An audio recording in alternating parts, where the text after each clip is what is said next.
અમદાવાદમાં હાલ રથયાત્રાની તૈયારીઓ થઈ રહી છે। જો કે જગન્નાથ યાત્રા નહીં, પરંતુ હવે નીકળશે નગરદેવીની વિશેષ યાત્રા। 614 વર્ષ બાદ અમદાવાદમાં મા ભદ્રકાળીની યાત્રા કાઢવામાં આવશે। 26 ફેબ્રુઆરીએ જ્યારે કે અમદાવાદની સ્થાપના થઈ હતી, તે જ દિવસે નગરદેવી નગરચર્યાએ નીકળશે અને પોતાના ભક્તોને આપશે આશીર્વાદ।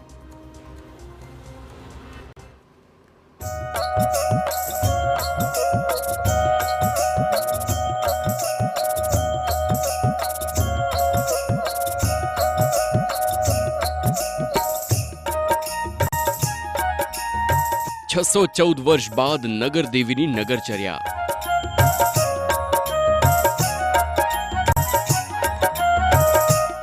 माताजी आपशे भक्तों ने दर्शन।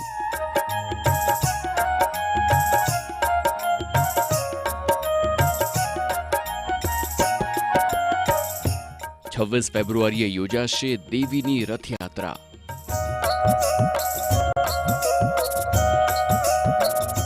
અમદાવાદના લોકો અત્યાર સુધી ભગવાન જગન્નાથની રથયાત્રાના સાક્ષી બનતા હતા। જગન્નાથ ભગવાન અષાઢી બીજના દિવસે નગરચર્યાએ નીકળે છે। જો કે હવે અમદાવાદ નગરની દેવી શ્રી ભદ્રકાળી માતાજીની પણ નગરયાત્રા ભક્તો નિહાળી શકશે।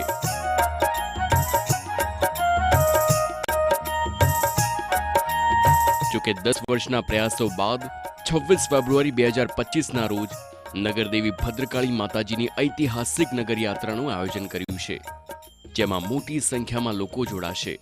614 વર્ષ પછી આ પહેલી વખત નગરયાત્રા જે નીકળી રહી છે, એવું માનવામાં આવે છે કે 614 વર્ષ પહેલાં અમારા પૂર્વજોએ એમને જણાવેલું કે આ નગરયાત્રા નીકળતી હતી।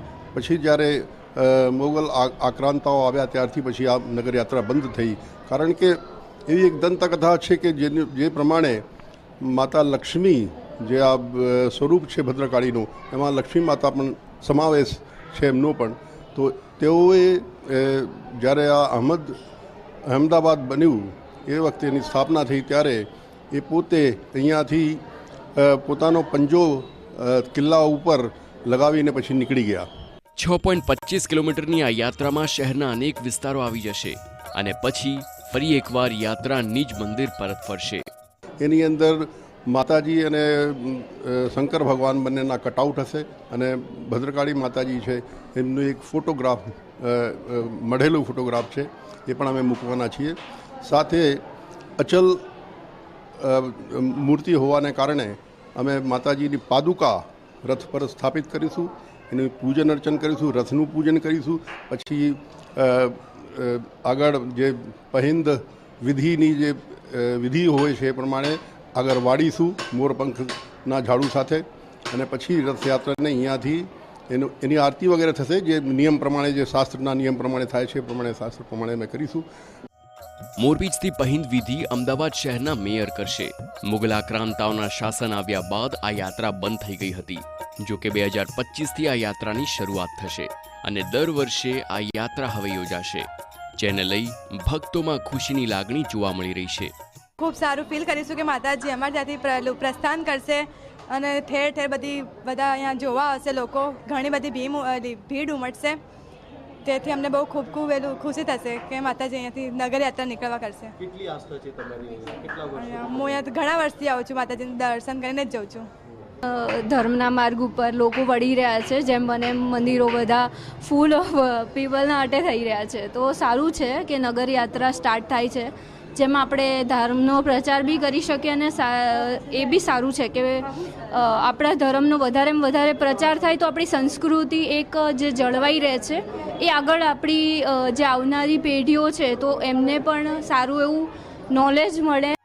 26 ફેબ્રુઆરી અમદાવાદનો સ્થાપના દિવસ છે। ભદ્રકાળી માતાજી અમદાવાદની નગર દેવી છે।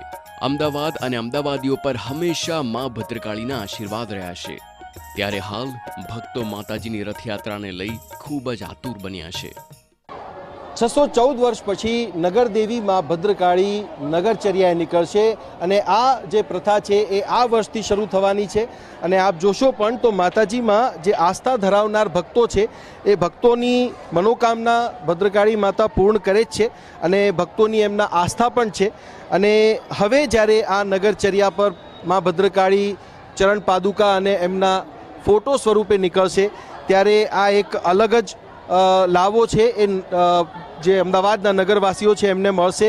અલગ અલગ સ્થળોએ અને મંદિરોએ સ્વાગત તેમજ આરતી કરીને આ નગરચર્યાનું સ્વાગત કરવામાં આવશે, મા ભદ્રકાળીનું સ્વાગત કરવામાં આવશે. અને અચલ મૂર્તિ હોવાથી આ મૂર્તિ જે છે એ એની જગ્યાએ ચરણ પાદુકા અને એમનો ફોટો મૂકીને જે છે એ આ નગરચર્યા અમદાવાદ શહેરમાં લગભગ 6.25 કિલોમીટરની યાત્રા પૂર્ણ કરશે અને પાછી નિજ મંદિરે આવશે. અને આપણે જોઈએ પણ છે કે જે આ જે નગરયાત્રા છે, નગરયાત્રામાં ભક્તોમાં પણ એક અલગ ઉત્સાહ છે. એમનું માનવું છે કે જે પરંપરા છે વર્ષો જૂની, એ પરંપરા પણ કાયમ રહેવી જોઈએ અને જેના કારણે ધર્મનો અને જે પરંપરા છે એનો પ્રચાર અને પ્રસાર આવનારી પેઢીમાં પણ થાય. કેમેરામેન તોસીફ મલિક સાથે સચિન પાટીલ, TV9 અમદાવાદ. તો લગભગ 6.25 કિલોમીટરની યાત્રાના રૂટની વાત કરીશું તો જોઈ શકો છો ભદ્રકાળી મંદિરથી આ નગરચર્યાની શરૂઆત થશે. ત્યાર પછી પહોંચશે 3 દરવાજા, ત્યાર પછી આ તરફ આગળ ધપશે સીદી સૈયદની જાળી થઈને અપના બજાર, ત્યાર પછી લાલ દરવાજા, ત્યારબાદ વિક્ટોરિયા ગાર્ડનથી પહોંચશે મહાલક્ષ્મી મંદિર, આ તરફ રિવરફ્રન્ટ થઈને પહોંચશે જગન્નાથ મંદિર અને ત્યાર પછી આ રૂટ પકડશે જમાલપુર દરવાજા. જમાલપુર દરવાજાથી આવશે ખમાસા, ખમાસાથી મ્યુનિસિપલ ઓફિસ, મ્યુનિસિપલ કોઠા, ત્યાર પછી દાણાપીઠ અને આ તરફ માણેક ચોક થઈને નિજ મંદિર. આખી આ નગરચર્યા પૂર્ણ થશે. તો લગભગ 6.25 કિલોમીટરનો આ પ્રકારનો રૂટ રહેવાનો છે અને અમદાવાદમાં પહેલીવાર આ રીતનું આયોજન મંદિર તરફથી કરવામાં આવી રહ્યું છે. હવે તમામ ભક્તો હવે આ નગરચર્યાની રાહ જોઈ રહ્યા છે.